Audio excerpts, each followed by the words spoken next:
Alô! Hoje, dia 31 de maio de 2019. Hoje, mais uma vez, o inusitado programa de televisão na Undi TV, canal da UF, Pulando a Cerca, que não tem pauta, não tem roteiro, nem censura. É como a vida. Fala! Se é como a vida, vivamos a vida como ela nos é propiciada a viver. E hoje eu estou aqui num momento especialíssimo, depois de 8 anos aqui, 8 anos, venho para cá em 2011, mas depois de 40 e pouquinho no serviço e tal, eu estou indo embora. Estou indo para o outro lado. Eu estava do lado de cá das câmeras, agora não sei nem para que lado que eu vou, mas eu continuo amigo de vocês e quero agradecer o privilégio que você me deu de algumas vezes anunciar esse seu programa sem pauta, sem censura. A gente sabe que sempre vem alguém com a cabeça muito boa para conversar, e foi um privilégio compartilhar com você, mesmo em pouco tempo, o microfone do Pulando a Cerca. Te agradeço. Então você vai pular a cerca. Então, palmas a você. Obrigado mais uma vez e vamos continuar pulando a cerca sempre. Com certeza, Daniel. Então hoje é 31 de maio, como você falou, e é para pular cerca. Se é para pular cerca, eu vou pular. Vou pular até aqui. Isso, pulei, voltei, porque a cerca da vida é assim mesmo, a gente pula e repula. Então pule a cerca, Daniel. Obrigado. Olha só, vamos convidar sempre com um convite, um convite especial. Cada um é uma fração importante do Brasil. 519 anos vão pulando a cerca. Hoje, mais uma vez, o bom senso, o estudiosismo, o competentíssimo, o gostosismo, o tesourismo, Coronel Ibis. Vem pular a cerca, Coronel Ibis. Pulei. Bom dia, boa tarde, boa noite, que o programa repete. Pois é, bom dia, boa tarde e boa noite a todos. Olha só, Coronel Ibis. Vamos falar numa coisa que todo mundo conhece, mas tem uma visão um pouco fora do tom. Vamos falar de esperança. Você sabe que o Mário Quintana tem um poema em que ele fala uma coisa que eu acho muito interessante e atual para o Brasil de hoje. E que talvez vá um pouco de encontro ao que a maioria pensa sobre essa palavra. Eu penso que a palavra, eu acho que o Mário Quintana também diria isso, a esperança é como aquele deus grego Juno, né? Tem duas faces. Num determinado momento ela pode te empurrar para frente, mas por outro lado ela pode te imobilizar. A gente não muda a vida enquanto a gente acredita que o dia seguinte, por alguma razão, será melhor do que o dia de hoje. Então, o Mário diz assim, num poema, que a esperança é um urubu pintado de verde. Eu acho que o que está acontecendo no país e no mundo, Daniel, nesse momento da nossa história e do tempo que a gente está vivendo, desse tempo de angústia, eu acho que a gente precisa colocar isso na nossa cabeça. Não tem mais esperança. A gente precisa aprender a viver sem ela. A gente precisa dissociar a nossa vontade e o nosso desejo de construir uma sociedade diferente dessa sociedade desumana, né, que está aí fora. A gente precisa dissociar a nossa vontade de mudar da nossa esperança. O que significa dizer, eu vou fazer hoje, nos anos que eu ainda tenho pela frente, tudo o que eu puder fazer para que quando eu morro eu deixe esse mundo um pouco mais humano do que ele é hoje. Ainda que eu não viva para ver os frutos disso. Que outra pessoa colha o resultado dessa plantação. Eu digo, é isso que eu vejo, viver sem esperança. Que os frutos sejam de outros, mas que eu faça da minha vida aquilo que eticamente eu tenho que fazer. E o que eu eticamente tenho que fazer hoje é me opor ao que está aí. A esse modelo de sociedade desumano que está varrendo a solidariedade para debaixo do tapete. Uma sociedade que acredita que o homem pode ser feliz sozinho, que cada um é responsável por si mesmo, que é a proposta da reforma da Previdência. Essa reforma absurda e inconstitucional, porque viola o princípio da solidariedade. O princípio da solidariedade é um dos objetivos da República Federativa do Brasil. A gente disse isso dia 5 de outubro de 88, que construiríamos uma sociedade mais livre, mais justa e mais solidária. Então, uma previdência social que sepulta o princípio da solidariedade viola a Constituição. E pretende, em última análise, construir uma sociedade onde cada um cuide de si e Deus de todos, para aqueles que acreditam em Deus. Então, eu acho que hoje é preciso a gente colocar isso na cabeça. Não tem futuro. O que as pessoas que estão mandando no mundo hoje, né, o grande capital, pretende é condenar todos nós a viver um presente eterno e morto, que será necessariamente cada vez mais desumano e cada vez mais violento. Então, o Ibis está colocando que o capitalismo coloca não esperança. Coloca. E o capitalismo se caminha com a informática e a tecnologia. O homem é o objeto menor. O maior é a máquina, o computador. E o capitalismo se forma nisso. A esperança não é verdade. Qual é a esperança? Hoje você acredita no Estado? O Estado existe? Existe o Estado? Então, não tem menor esperança. A gente tem que viver sem esperança. Tem toda a razão, o bom senso do coronel Ibis. Você sabe que você falou do capitalismo, o que está acontecendo hoje no mundo tem muito a ver com essa repaginada que o capitalismo fez na primeira grande crise que ele atravessa depois da Segunda Guerra Mundial. Entre 45 e metade dos anos 70, a sociedade burguesa, a sociedade capitalista, apresentou um desenvolvimento impressionante, né? Mas na metade dos anos 70, e isso é muito importante para a gente, porque foi exatamente na metade dos anos 70 que a gente começou a sair da ditadura, né? É bom lembrar que a anistia foi em 79, mas na metade dos anos 70 o capitalismo sofre uma grande crise. E como sempre acontece, ele se reinventa para poder continuar existindo. E a sua reinvenção foi isso que a gente hoje chama de neoliberalismo. O que muitas pessoas ainda não perceberam é que o capitalismo, a sociedade burguesa, ela esgotou as suas possibilidades civilizatórias, é isso que eu quero dizer. Ela não tem mais possibilidades civilizatórias para oferecer para o mundo. A barbárie, Daniel, a violência, as chacinas, toda essa matança que está aí fora, não é mais um acidente. Ela integra a lógica de reprodução da sociedade burguesa nessa fase. Não tem mais oposição entre civilização e barbárie. A barbárie hoje, ela faz parte da lógica de reprodução da sociedade. A política hoje é aquilo que o Achille Mbembe chama de necropolítica. A política hoje se resume a deixar morrer e escolher quem vai morrer, efetivamente. Administrar a morte. É nisso que está se transformando a política. Mas a política não precisa ser isso. Agora, para ela não ser isso, a gente precisa se conscientizar do tamanho e da dimensão do problema que está colocado diante da gente. Que não é só uma questão da realidade brasileira, que é terrível, sobretudo depois das eleições do ano passado. Mas é o momento do mundo, né? Isso é uma coisa que a gente vai ter que vencer coletivamente, né? E encontrar, no meio desse horror, uma saída, porque tem uma saída. E essa saída principia com a gente conseguindo entender que fomos derrotados. Nós fomos derrotados. A esquerda foi derrotada. Todas aquelas utopias construídas desde o final do século XIX, que alimentou a alma de muitas pessoas, inclusive a minha, a gente precisa entender que nós fomos derrotados.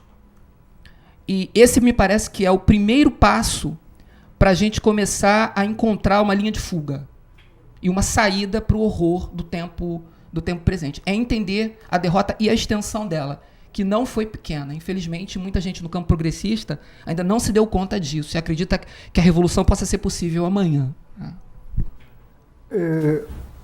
Ibis, o Brasil se tornou um grande laboratório?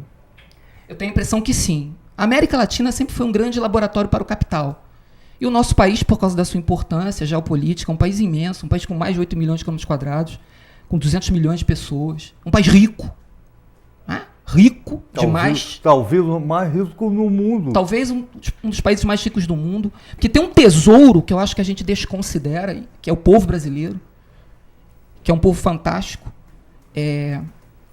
Então esse país mas que tem, por causa da nossa herança histórica, essa tragédia que foi a escravidão no Brasil, né, essa herança colonial escravocrata, a gente é um país muito vincado pelo autoritarismo. Nós somos um país muito marcado por essa herança do autoritarismo. O Darcy Ribeiro, naquele livro O Povo Brasileiro, ele diz uma coisa que eu acho fantástica, Daniel. Ele diz assim, que dentro da alma de cada brasileiro tem uma cicatriz de um torturador. Porque nós, brasileiros, ou somos filhos de donos de escravo ou filhos de escravos.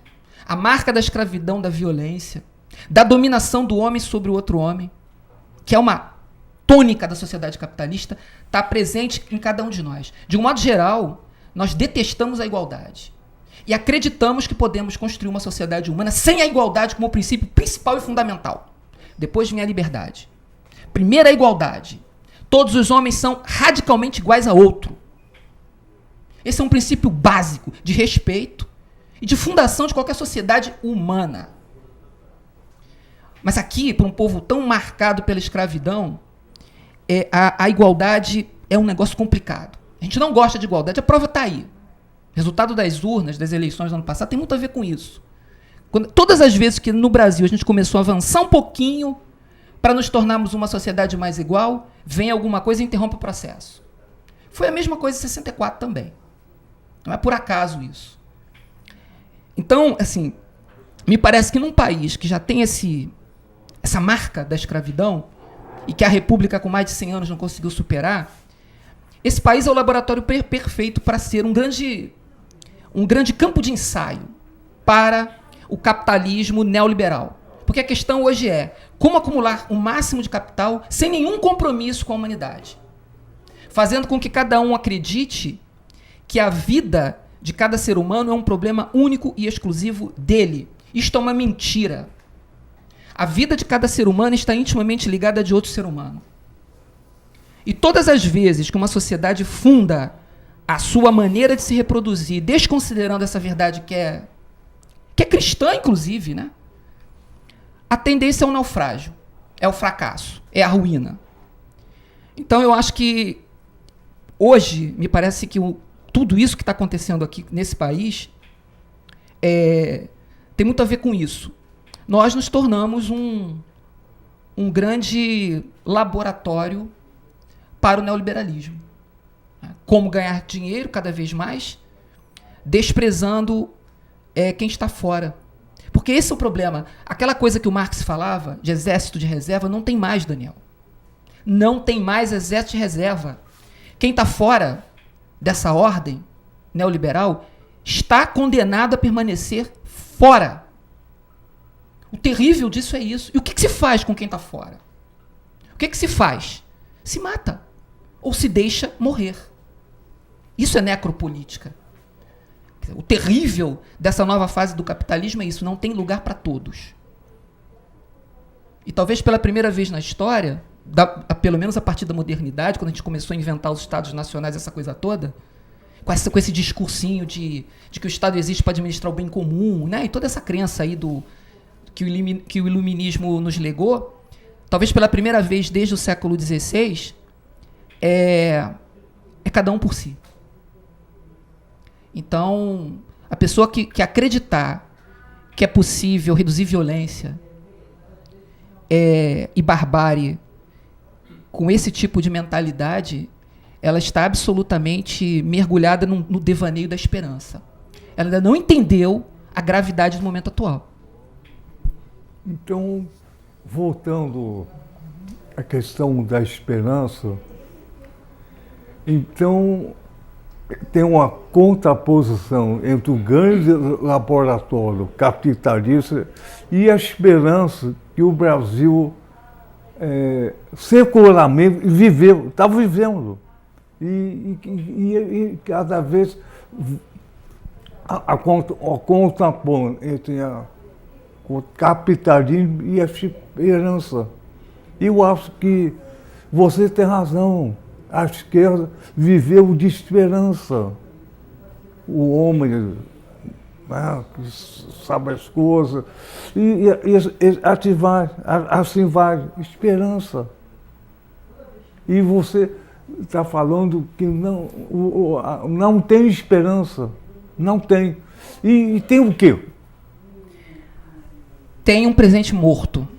Tem um presente morto. Eu creio que hoje é aquilo que o Weber, que tem muito marxista que torce o nariz por Weber, né? Não é o meu caso, eu amo Max Weber, que apesar de ser um liberal, era um homem inteligente, né? E um crítico muito agudo. Ele entendeu o marxismo. No final da Ética Protestante do Espírito do Capitalismo, o livro termina de uma maneira assim muito, pelo menos todas as vezes que eu leio, de uma maneira dolorosa, porque o Max Weber apresenta aquela metáfora do capitalismo como uma gaiola de ferro, uma jaula de ferro.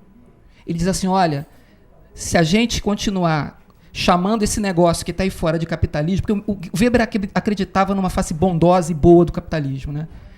O capitalismo, a sociedade pode virar isso aí, uma jaula de ferro da qual você não escapa mais. Agora você coloca nisso essa fase da revolução tecnológica dos anos 70 para cá.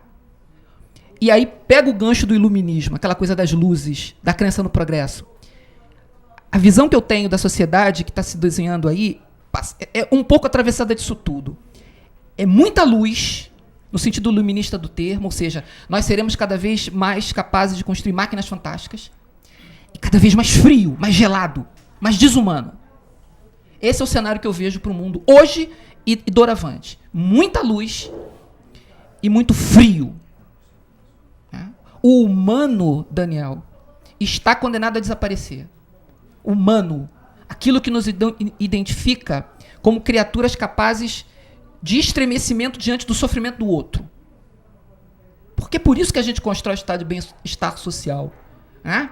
Nós nascemos perfeitos, no sentido do pleno exercício das nossas... Mas tem um monte de irmãozinho aí que não nasceu. Nasceu deficiente. E o que a gente faz com eles? A gente abandona? O que caracteriza o humano é justamente isso. É você dar a mão para quem está numa situação inferior à sua. Ajudar. Isso é um compromisso fundamentalmente ético. É de se compadecer do sofrimento do outro. É isso que nos caracteriza como humano. Não é a capacidade de mandar uma engenhoca para Marte, mas é a capacidade de sofrer a dor do outro. E é isso que essa sociedade aí que está aí se desenhando, que o neoliberalismo quer desaparecer da face da terra. A proposta da emenda da Previdência é isso. Cada um cuida da sua. Eu não tenho que me preocupar mais com os benefícios de prestação continuada. Eu não tenho mais que me preocupar com o restante. Eu não tenho mais que dividir. Então, é essa angústia de constatar que essa sociedade que está aí não é capaz mais de fornecer material para o humano. O Nietzsche já disse isso, por incrível que pareça. Na Gaia Ciência ele diz isso. Ele olha para aquela sociedade do século XIX e diz, olha, o material que está saindo desse negócio aí já não é mais possível fazer uma sociedade viável com isso. Ele foi o primeiro a diagnosticar isso, né, com todas as críticas que a gente possa fazer do Nietzsche. E me parece que ele acertou, assim como Weber acertou também. O cenário é muito triste para quem acredita no humanismo, para quem acredita nessa dimensão fundamental do fazimento da sociedade humana, né, como princípio, como orientação. O momento é de muita angústia. Ibis, eu vou voltar a 1941. Toda a Europa, em 22 capitais, está em guerra. bomba na cabeça, morte, campo de concentração, toda coisa ruim e a morte dominando e o autoritarismo está dominando. Isso parece que foi, a minha visão, o mote do capitalismo. Um pequeno grupo autoritário dominar todo um continente e depois dominar o mundo com morte, bomba, educação autoritária e fazer uma guerra total. E se falava em sobreviver. E não tinha muito o que fazer. E guerra, e guerra. Me parece, em 1941, me pareceu o grande laboratório. E o Brasil, a América Latina, parece Europa em 1941. Parece uma guerra. E a guerra hoje não é com um avião com bomba, é com a ciência, computador. Ele está muito à frente de você. E bombardeia você. Então, o grande laboratório é verdade. O Brasil é um grande laboratório e vai passar isso para o resto do planeta. Porque assim, as pessoas não sabem muito bem como fazer isso, né? Ou melhor, elas sabem como fazer, mas elas querem dar um mínimo de verniz nisso, né? Então elas precisam chegar a um método para fazer isso. Como é que eu posso ser cruel, despudoradamente desumano, mas de um modo assim cínico, de um modo menos explícito, se for possível. Se não for possível, a gente parte para a ignorância mesmo. Até porque a ignorância está em moda, né? Ninguém mais hoje cora em falar bobagem, cora em falar estupidez, em ser estúpido. É um culto da estupidez. Que, no fundo, Daniel, é o culto da força. Que, lamentável e desgraçadamente, acompanha toda a história humana. Essa é uma das questões que eu acho que a gente não conseguiu, no nosso sonho, na nossa utopia socialista, a gente não conseguiu superar, que tem a ver com aquela coisa do homem novo, né? Que é fazer com que as pessoas não se apaixonem pela força. Porque junto com a paixão pela força, vem a paixão pela dominação sobre outra criatura humana. Esse gozo que a gente experimenta em ser chamado de senhor, em receber reverência de outra pessoa. Uma pessoa que gosta disso já é um tirano, já é um ditador. Quem se envaidece com a força, esquecendo momentaneamente a nossa miséria, né, que a gente vai virar pó amanhã. Você vê como é que é a loucura do ser humano, né? Ele é fascinado pela força porque esquece que vai morrer. Esquece a sua miséria. Mas a gente esquece. Então, aí tem um princípio que eu acredito que todo esse projeto iluminista não conseguiu superar. Porque talvez, e paradoxalmente, tivesse um pouco de compromisso com isso. Por isso que alguns analistas olham nesse projeto da modernidade, do próprio iluminismo, aquela coisa da razão instrumental, né, que o Adorno fala, e o Heidegger também faz uma crítica, que é alguma coisa que já vem aí presente em todo o pensamento ocidental desde 2000 anos atrás, né? Então, eu acho que aí tem uma coisa que, se a gente quiser dar uma nova feição a esse mundo, a gente precisa começar por aí, num grande projeto de educação. Um projeto de educação que faça com que as pessoas não se apaixonem pela força. O Dostoiévski tem um livro que eu gosto muito, que são as Memórias da Casa dos Mortos, que ele fala sobre a experiência dele na prisão, né? E tem uma passagem nesse livro que eu acho genial, em que ele desenvolve um argumento que é o da embriaguez administrativa. E ele fala desse princípio do carrasco, né? Aquele prazer que o Dostoiévski cita no livro, de um vendedor de bilhete numa estação ferroviária, que pelo simples fato de estar ali fardado e de repente você depender de um gesto dele para te entregar um bilhete, um funcionário nessa condição, experimenta um sentimento de poder e gosta do sentimento de poder, porque a força seduz. Eu dizia muito isso quando eu comandava academia na polícia, que sempre foi minha preocupação. Como é que eu posso formar cadetes e futuros oficiais que serão peritos no uso da força sem que eles se apaixonem por ela? Porque aí é que está, a força morde você. Ela te fascina.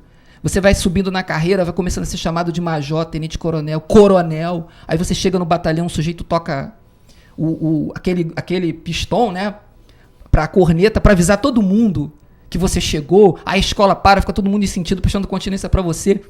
Ou hoje, né, quando você chega dentro de um tribunal e todo mundo te chama de excelência, senhor ministro, vossa excelência, essas coisas envaidecem o homem. Mas essas coisas, é esse gosto pela força que está na raiz da dominação do homem pelo homem, que está na raiz da dominação da sociedade burguesa. É por isso que o capitalismo nos seduz tanto. E é por isso que a gente não consegue destruir essa desgraça. Porque não é o dinheiro, é aquilo que o dinheiro, que o carro do ano, que o apartamento na beira da praia te traz em termos de satisfação do seu pó ser superior ao pó do cara que está dormindo na esquina. Sabe, isso... Morar em frente da praia, morar num apartamento imenso, que é aquilo que o dinheiro pode... faz com que momentaneamente você esqueça que vai morrer. Que você não é nada. Que você pode dormir hoje e não acordar amanhã simplesmente. É a sedução, é a ilusão da força. Que no fundo, a gente pensa que domina, mas somos todos dominados por ela. Todos dominados por ela. Né? E nesse sentido, eu acho que os estoicos, né, o estoicismo, entendia muito bem isso. E eles diziam que o ideal do sábio era entender que, de repente, você faz parte de uma grande engrenagem e, de alguma maneira, não deixar que as coisas que você eventualmente não consegue mudar te trouxessem infelicidade. Né? Então, eu creio que um grande projeto de educação que fizesse com que a gente não fosse obcecado por dominar outra criatura humana seria fundamental para a gente poder construir uma sociedade decente. Porque essa que está aí definitivamente não é. Tem que acabar, tem que mudar. Então, vamos colocar pulando a cerca. Pular a cerca é não ter esperança. Exatamente é o verso que a Bíblia coloca. Tenha esperança, tenha. Não tenha. Vamos colocar o não. E aí a questão é a realidade. Não tem esperança. Vou fazer o quê? Eu pergunto a você. Não tem esperança. Vou fazer o quê? Eu penso que você não ter esperança significa você assumir a sua vida. A dimensão total da sua vida. A partir de uma premissa ética fundamental. Como é que dentro da sociedade eu devo me orientar eticamente? Por exemplo, desde a Revolução Francesa, desde o Iluminismo, desde que a gente começou a falar em direitos humanos, a gente começou a abordar essa questão que é absolutamente fundamental para a gente construir uma sociedade de seres humanos equilibrados, decentes e razoáveis, dentro de uma perspectiva de direitos e deveres. Eu penso que viver eticamente e sem esperança é você compreender que diante de um outro rosto humano, você não tem direito nenhum. Você só tem dever. Só. Um homem sozinho no planeta Terra, sozinho, ele não teria direito nenhum, mas teria deveres. Inclusive com ele mesmo. E o dever insubstituível e fundamental que um ser humano tem diante de outro rosto humano é o dever de respeito. Absoluto e incondicional. Então eu penso que a gente precisa, a partir dessa constatação de que nós não temos esperança, não há futuro, há apenas um eterno presente frio, gelado e morto, no qual nós estamos mergulhados e que a gente precisa mudar. E a mudança passa pelo reconhecimento absoluto do outro, do rosto do outro, com uma realidade ética fundamental, diante da qual eu não tenho nenhum direito. Eu só tenho deveres e responsabilidade. Porque esse futuro que a gente precisa ressignificar é fundamentalmente um compromisso com esses rostos que eu nunca verei. Nunca verei. E a questão da esperança, de uma certa maneira, ela está muito voltada para o eu. Para o eu. Os gregos não conheciam essa virtude. Os gregos foram um povo extremamente desesperançado. Basta olhar, eles inventaram a tragédia. Né? O herói tenta fugir o tempo inteiro do seu destino e cada passo que ele dá afirma o seu destino. E a questão é, e daí? Eu vou dar esse passo. Porque o futuro pode não ser meu, e com certeza não será, mas será de outro. E por que você faz? Porque esse é o meu dever, kantianamente falando. É isso que eticamente é o meu compromisso. Trabalhar por uma sociedade mais humana. O que significa hoje anticapitalista. Esse é o meu dever. Ah, mas você vai se machucar. Eu sei. Ah, mas você pode responder processo, como eu já respondi. Eu sei. Mas esse é o meu dever. E por que você faz? Porque isso é a minha escolha. Que não depende da minha esperança. Porque eu não tenho esperança de viver para ver esse país melhor. Não tenho mesmo. Mas eu quero que se dane. Eu trabalho porque eu acredito. Sem nenhuma esperança. Vontade para um lado, esperança para o outro. Ives, eu sempre achei que o futuro é uma invenção burguesa. O futuro, o que é o futuro? Eu vou fazer o que eu não fiz no passado. Então eu vou experimentar fazer o que eu não fiz no passado e nunca acontece. O futuro é uma coisa que não acontece. Vou fazer o que não fiz no passado. Vou fazer. O mundo não é assim. E o futuro sempre me pareceu uma coisa burguesa. Futuro. Que futuro? O Brasil, o país do futuro. Quantos temos? 300 anos, país do futuro. Pelo contrário, tal, igual o rabo de cavalo, cresce para baixo. E o futuro é o quê? É igual à esperança. Futuro e esperança tem uma conotação semelhante, igual. Essa discussão de presente, passado e futuro começa com Santo Agostinho, né? Engraçado que no Santo Agostinho não tem presente, né? O presente é alguma coisa que se esvai pelos dedos, né? Mas o cristianismo, quer dizer, os gregos, eles tinham uma noção de tempo circular. Né? O Platão diz em Critias e Timeu que a cada 12 mil anos volta tudo, né? Começa um novo ciclo. Mas com o cristianismo, a gente começa uma percepção de tempo em linha reta. Né? Então, essa questão de presente, passado e futuro, porque o cristianismo tem aquela coisa do paraíso no início dos tempos, e, portanto, no passado, e a Nova Jerusalém no futuro. E o marxismo, né, que é um herdeiro do iluminismo, porque o iluminismo é aquela coisa do progresso, né, e, portanto, do futuro, a sociedade burguesa, você tem toda a razão. E o marxismo, que é um herdeiro do iluminismo, ele também começou a projetar todas as utopias e sonhos de uma sociedade perfeita no futuro. Eu acho que aí já tem um erro fundamental. Não há sociedade perfeita. Eu acho que nós de esquerda hoje temos que ser uma esquerda melancólica e assumir a melancolia como uma dimensão fundamental da esquerda. Não tem sociedade perfeita porque nós, seres humanos, somos incapazes de construir uma sociedade perfeita. O que nós podemos fazer é construir uma sociedade menos imperfeita, mais humana, mais decente. Nunca será perfeita, mas pode ser melhor. Pode ser mais digna da humanidade do homem, que a gente precisa construir. Então, eu concordo plenamente com a tua crítica. Essa dimensão de futuro, de um futuro que você pode, portanto, estar sempre postergando, eu acho que o exemplo do Brasil é um exemplo muito perfeito, esse livro do Stefan Zweig, né? O Brasil, porque ele escreveu, inclusive, de encomenda, né, para o governo Vargas. E se matou. E se matou, é verdade, se matou junto com a esposa dele em Petrópolis. Fugindo da guerra contra os nazistas, né? Então, eu penso que essa dimensão Daniel, essa dimensão hoje ela está em risco. É isso que está em risco. Porque quando você fala no futuro, a gente está falando objetivamente nas gerações que ainda virão por aí. E, portanto, o novo. E, portanto, a chance de um mundo melhor. Nessa galerinha que está chegando agora para o mundo, né? E exatamente essa dimensão do tempo que me parece que hoje morreu. O capitalismo destruiu, que é o futuro. Não tem mais. Isso não significa dizer que não possa ter novamente.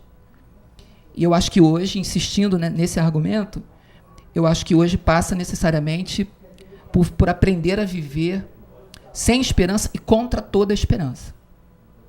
Contra.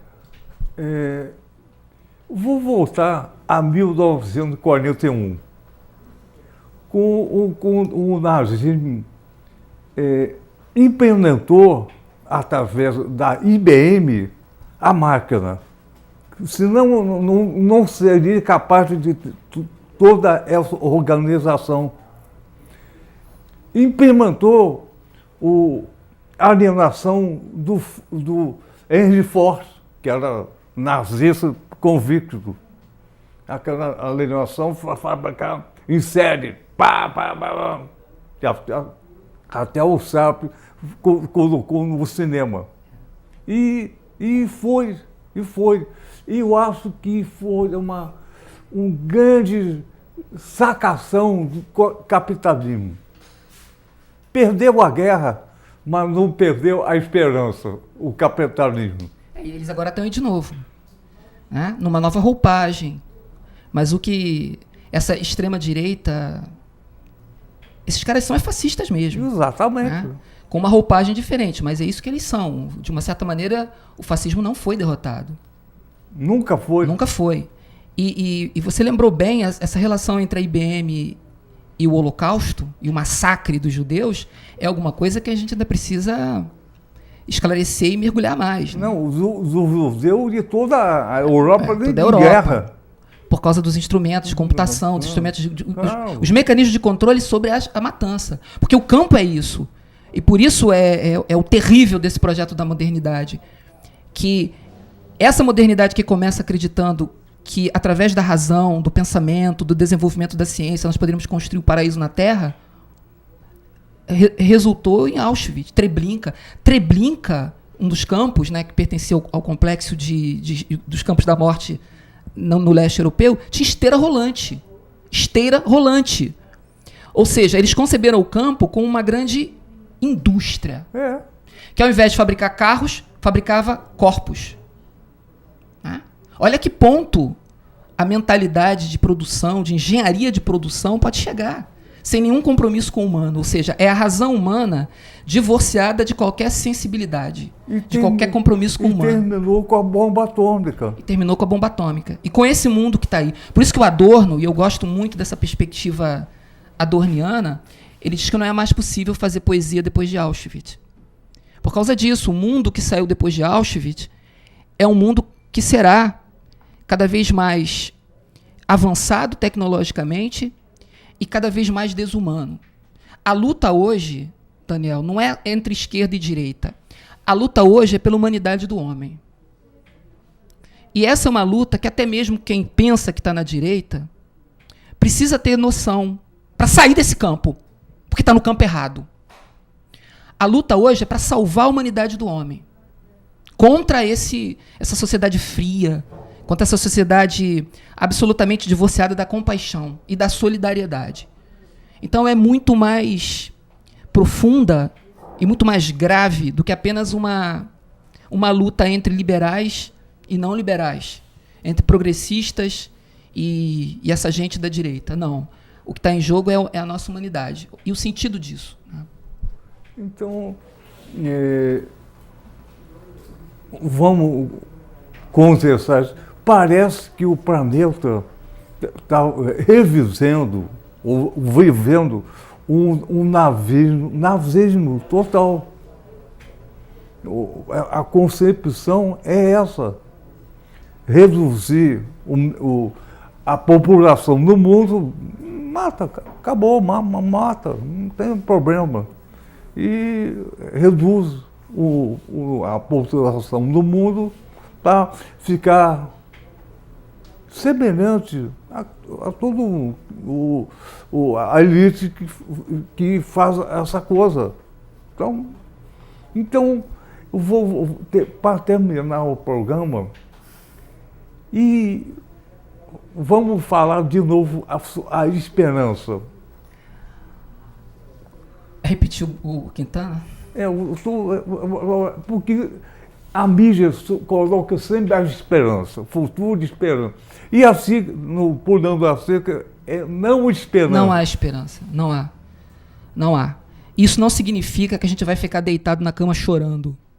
Muito pelo contrário. Eu vou fazer uma comparação aqui que a galerinha mais nova, com 14, 15 anos, que está se apaixonando pela primeira vez, naturalmente já passou por isso, né? Você ama desesperadamente uma mulher. O primeiro amor da sua vida. E você fica naquela fidelidade inercial. Né? A garota já está namorando outro sujeito, já não quer mais saber de você, já saiu do teu Facebook, você já nem mais. Enquanto você tem esperança, confia, acredita que alguma coisa extraordinária vai acontecer e que vai mudar, você permanece nessa fidelidade inercial. Você só é capaz de dar uma nova ressignificação para a sua vida quando você perde essa esperança, quando você se conscientiza do estado de desgraça no qual você se encontra. Aí a esperança é mobilizadora, ou a desesperança é imobilizadora. Eu não quero falar totalmente mal da esperança. O que eu quero chamar a atenção é que ela tem duas faces.